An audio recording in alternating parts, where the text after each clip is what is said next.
Well, Joe, a defeat at St Neots, but one where you came here and gave it a real go with a lot of players missing. What did you make of it? Really good game of football between two good teams.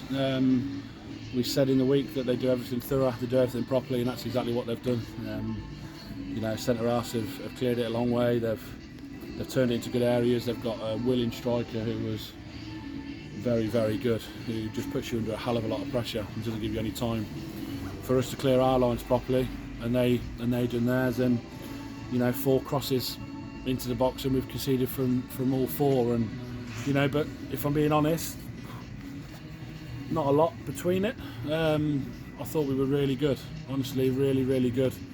We always looked to threat. We've created some good chances. We've got into really good areas, but it's kind of one where you come away there and you think, yeah, you might have been able to snatch something from that game, because we probably deserve something for how hard we've worked and how well we've played. We deserve something. But when you give really good teams license to put the ball in the box with throw-ins and set pieces and fantastic delivery, and you don't really want to keep out your net, you're asking for trouble. So yeah, four really poor goals, especially when we took the lead twice, and there's more to it in terms of just crossing the box when we've gone 2-1 up and we're trying to play in poor areas of the pitch instead of just spinning the ball into Brady, who's caused their centre half problems all day by getting them running back towards their own goal. We're trying to play in tight areas, give the ball away next scene, go out wide, cross goal. You've got to manage situations better. We've got to manage them situations better and get through that 10 minutes then when you've gone 2-1 up. Because we said at half time, you said there's chances here for you. If you do things properly, you've got chances here. And we scored 2 really, really good goals. I must say, the goals we scored are really well worked. They're fantastic goals. But yeah, not to be. It's another defeat, but one that we can take a lot of pride out of. Is that kind of evidence of the step up in quality from last season to this season, and that, and particularly when you come away to a good side, that as soon as they took the lead, it was very much a case of we didn't really have too much of a sniff because they did everything right, and it's something that we're still learning at. Yeah, until it got to 4-2, then we've maybe got in behind again. At 3-2, they've managed it really well. That's the difference, they've shut up shot there for 3-2 and 4-2, and they've managed the last 25 minutes really well. So yeah, that's a massive difference. We didn't face that last year. We said after 10 minutes of that game that this is nothing that we've probably faced before in the league that we've been in previously, and that's no disrespect to anyone in that league. These have probably got step 3, step 4 players that are at a minimum that are playing here, because it's a fantastic club. You look at the facilities, and if you live around here, you'd want to play here. I know Murphy, the left back, he was at Redditch a couple of years ago, so they've got some really good players here, and yeah, that's a big difference. We're still trying to learn that, but we've got to learn quickly, because we can't keep making them mistakes and expecting to get away with it. So we've got to learn about that. But yeah, credit to them, a really good side.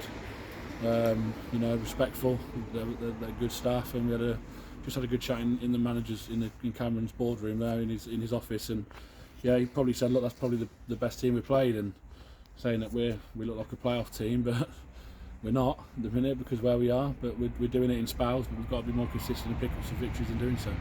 And given sort of the disappointing nature of some of the away defeats recently, how heartened are you that even missing so many key players, club captain, leading goal scorer from last season, and so many others as well, that you can still come away to the informed title favourites and give it a real go and play some really good stuff?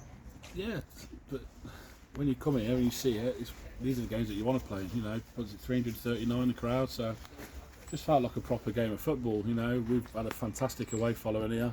They've had a brilliant following there, and it felt like a proper game. They made noise all day, and you feel like you're in a proper game of football. And they're the games that we all want to be involved in. Of course we do.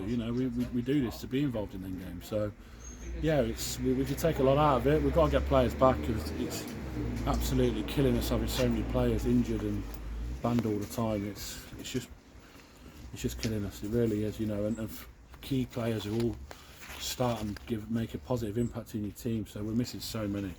But we've got to try and get them back as quick as we can, because there's something to be done here. It's just we haven't had our strongest team, I think, all year.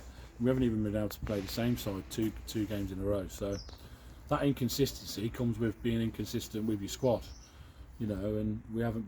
They're a settled squad. You can see that, and we're not, and that's the big difference. Hope to have any of them back for next week. Hopefully, yeah. We need to monitor some and hopefully get some back for next week. That's the plan. But Ranks will definitely be back. He's been away, so Lewis will be back around it. Hopefully, we can get Jack and Kai back. We need to see on Monday how they are, and hopefully we get that back. Easter's still a little bit away. He's going to be another probably 3 to 5, 6 weeks maybe. So we're not going to rush him because we need him fit and ready to go. So yeah, we won't rush any of them, but we need to get some back in.